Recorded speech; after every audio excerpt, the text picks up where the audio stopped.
Je me nomme Chester Alan Arthur, le 21e président des États-Unis, et mon mandat s'étendit de 1881 à 1885.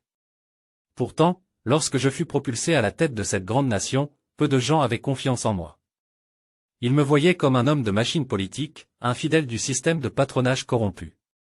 Mais je vais vous raconter comment j'ai défié les attentes, transformé mon héritage et apporté un souffle de réforme à une Amérique en mutation.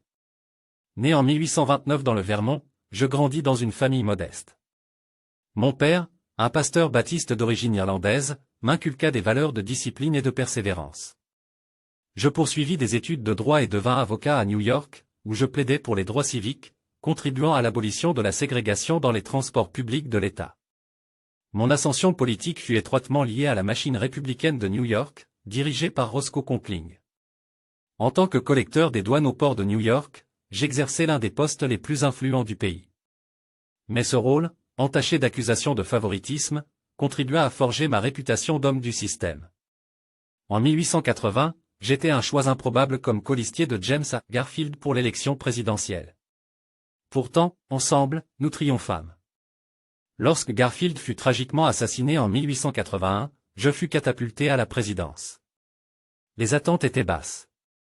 On me voyait comme un homme faible, manipulable, mais je savais qu'il était temps de prouver ma valeur. Mon premier acte marquant fut de soutenir vigoureusement la réforme du système de la fonction publique. En 1883, je signai le Pendleton Civil Service Reform Act, établissant un système de méritocratie dans les emplois publics et réduisant le pouvoir des machines politiques. En politique étrangère, je défendis les intérêts des États-Unis avec prudence. J'encourageai le développement d'une marine moderne, posant les bases de la puissance maritime américaine du XXe siècle. Mon administration veilla également à maintenir des relations pacifiques, notamment avec la Chine, bien que je fus contraint de signer la loi Chinese Exclusion Act sous la pression du Congrès. Sur le plan social, j'étais un président réservé mais raffiné. On disait de moi que j'étais l'un des présidents les mieux habillés, méritant le surnom de « gentleman boss ». La Maison-Blanche, négligée depuis des années, retrouva son lustre grâce à mes efforts. J'organisais des dîners somptueux et restaurais la dignité de la présidence. Cependant, ma santé déclinait. Diagnostiqué d'une maladie rénale incurable, je choisis de ne pas briguer un second mandat, bien que certains m'y encourageaient. Je passai mes dernières années à New York, où je mourus en 1886, laissant derrière moi un héritage complexe.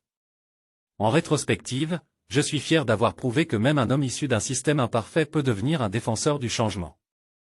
Mon mandat fut une période de transition pour une Amérique en quête de modernité et de justice, et je me tiens encore aujourd'hui comme un exemple que l'on peut dépasser les attentes et agir pour le bien commun.